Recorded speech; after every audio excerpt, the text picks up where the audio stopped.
before we get to today's episode, I want to thank you for listening to Bible Threads and remind you that Time of Grace Ministry has many other resources to strengthen your walk with Jesus.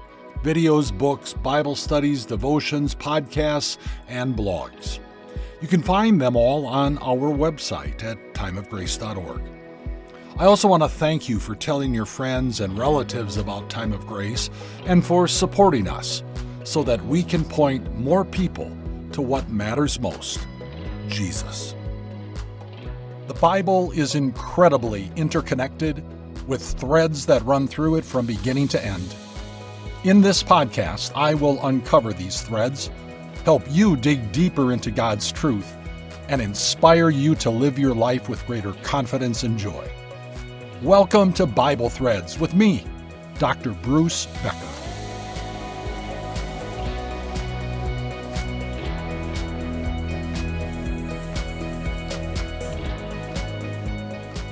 When I initially planned this series, this episode was going to focus on the stone altars mentioned in the Bible. But as I began to prepare for this episode, a couple of verses in the book of Exodus revealed that I needed to think more broadly than just stone altars. I needed to include earthen altars.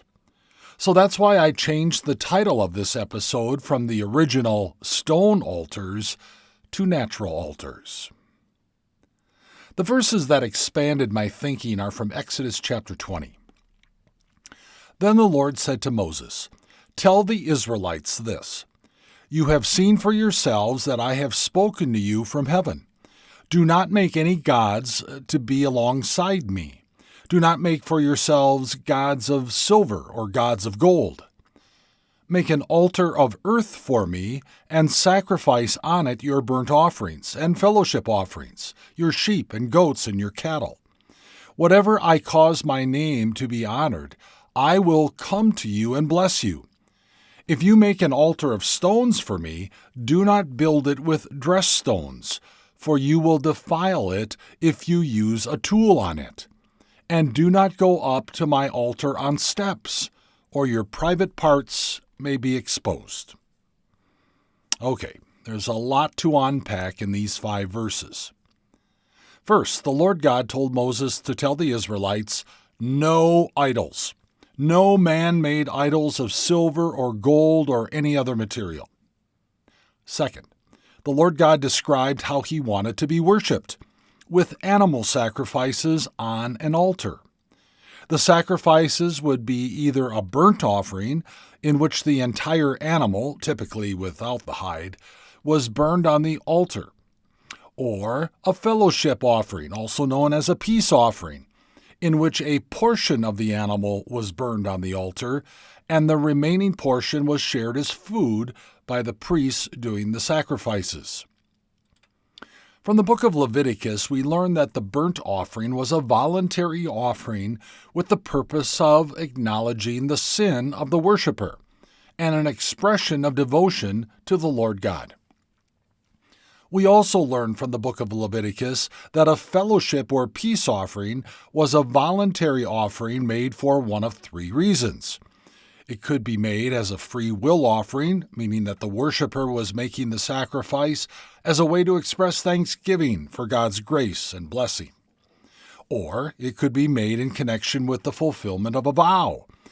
An example of this is when Hannah fulfilled her vow by bringing her son Samuel to the temple, whom she dedicated for a lifetime of service. On that day, Hannah also brought a fellowship offering with her. The third purpose of a fellowship offering was to give thanks for the Lord God's deliverance at a time of difficult struggle. The final directive that the Lord God specified to Moses was the kind of altars on which these sacrifices were to be made, either an earthen altar or one of natural uncut stone. And the altar was to be at ground level. There were to be no steps up to the altar. The altars were to be simple and made out of natural material that God himself had made at creation, not something man-made. With these directives to Moses, the Lord God was establishing a sharp contrast between how he wanted to be worshipped and how the people, who lived all around the Israelites, worshipped their pagan idols. The altars to the pagan idols were man-made, handcrafted, often designed and built as elaborate structures. They reflected human achievement and artistry. They were often built on the top of hills or mountains for everyone to see. That's why these pagan worship sites are referred to in the Bible as high places. These pagan sites often had steps to climb to get to the actual altar. Now, if you need an idea of what they may have looked like, think of the Mayan or Aztec temples in Mexico. Pyramid-like structures with steps that lead to the top. Pagan altars and temples were always focused on what a human being accomplished, a striking contrast to how the Lord God wanted to be worshipped. So let's travel through the Bible and scope out the altars built for the Lord God, Yahweh Elohim, that would have either been earthen altars or made of uncut stone. Our first stop is during the time of Noah. Because of the evil in the world, the Lord God told Noah that he was going to destroy the world through a worldwide flood, and he directed Noah to build an ark. The ark would be a floating zoo to preserve animal life along with Noah and his family. By the way, have you ever been to the Ark Encounter in Williamstown, Kentucky? Our family visited it for the first time this past summer. What struck me the most was the amount of space within the ark. There was so much space devoted to walkways in the Kentucky replica that would have been available to Noah to house animals and their food and water. The ark was immense. And if you haven't visited the Ark Encounter and you have the opportunity, I'd recommend it. Well, the flood came. From the time the flood began to the time that the ground was once again dry was just over a year. When the ground was dry enough, Noah came out, together with his sons and his wife and his sons' wives. All the animals and all the creatures that move along the ground and all the birds, everything that moves on land came out of the ark, one kind after another. Then Noah built an altar to the Lord, and taking some of the clean animals and clean birds, he sacrificed burnt offerings on it. The Lord smelled the pleasing aroma and said in his heart, "Never again will I curse the ground because of humans, even though every inclination of the human heart is evil from childhood. And never again will I destroy all living creatures as I have done. As long as the earth endures, seed time and harvest, cold and heat, summer and winter, day and night will never cease." Now, we don't know if the altar that Noah built was an earthen one or a stone one, only that he built an altar. We also need to keep in mind that the Lord God hadn't specified the type of altar to be used until Moses' day, centuries later. Anyway, on the altar he built, Noah sacrificed burnt offerings. Now, before the floodwaters came, the Lord God had directed Noah to take additional clean animals and birds into the ark that could be used as sacrifices. The Bible's account of these additional clean animals isn't really crystal clear. The Hebrew text uses the number 7. But Bible scholars are split on whether the 7 refers to individual animals and birds or 7 pairs of each. I lean toward the 7 pairs because that is how the unclean animals are described, as a pair, one male and one female. But we don't know that for sure.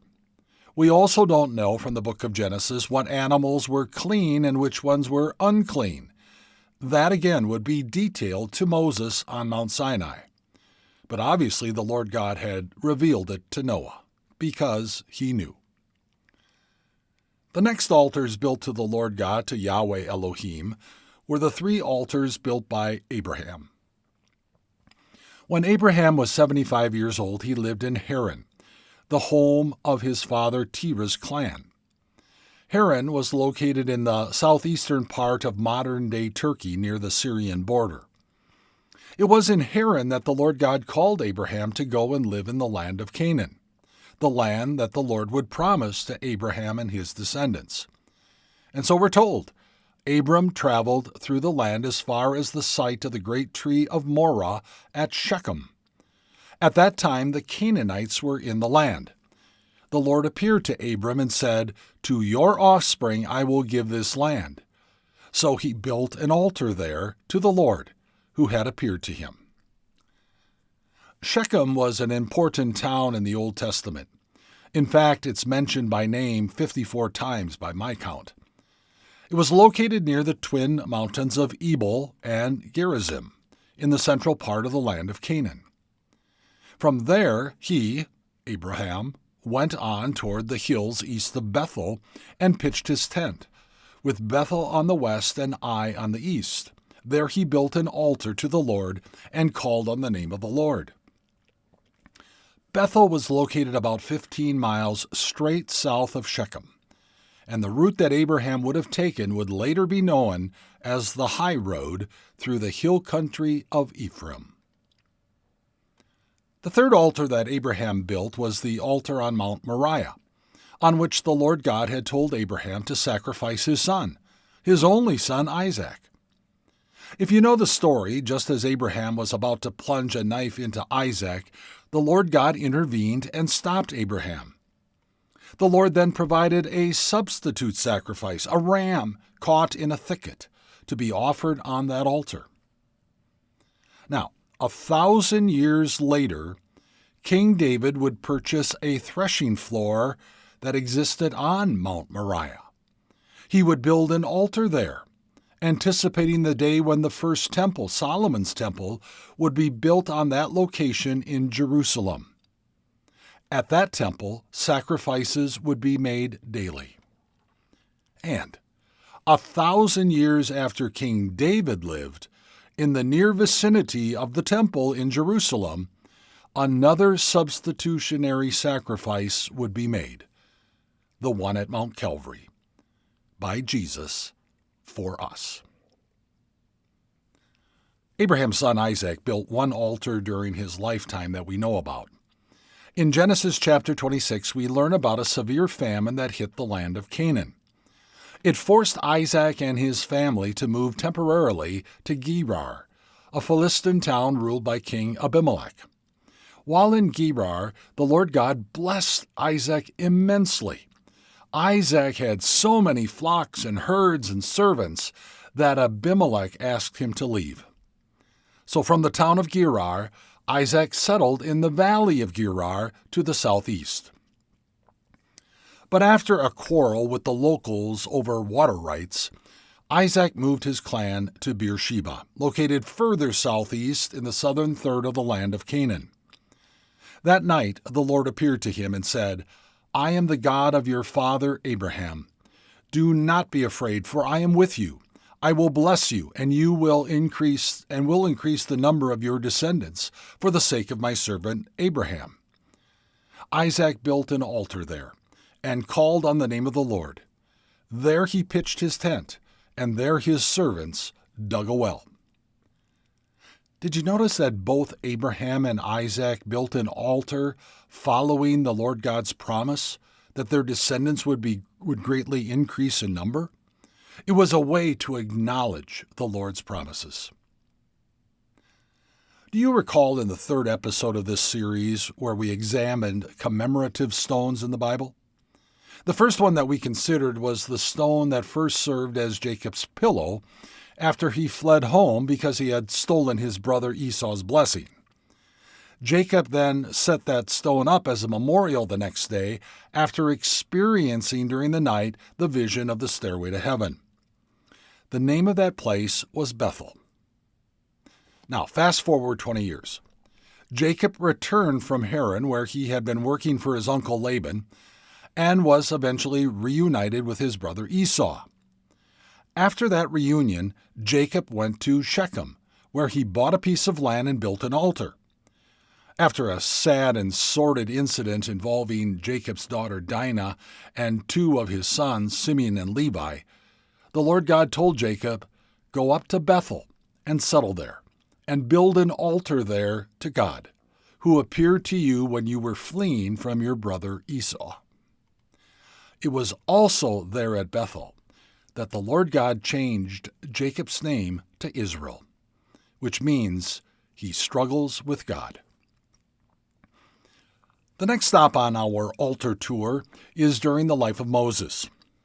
After the exodus out of Egypt, and before the Israelites arrived at Mount Sinai, they were attacked by the Amalekites at Rephidim.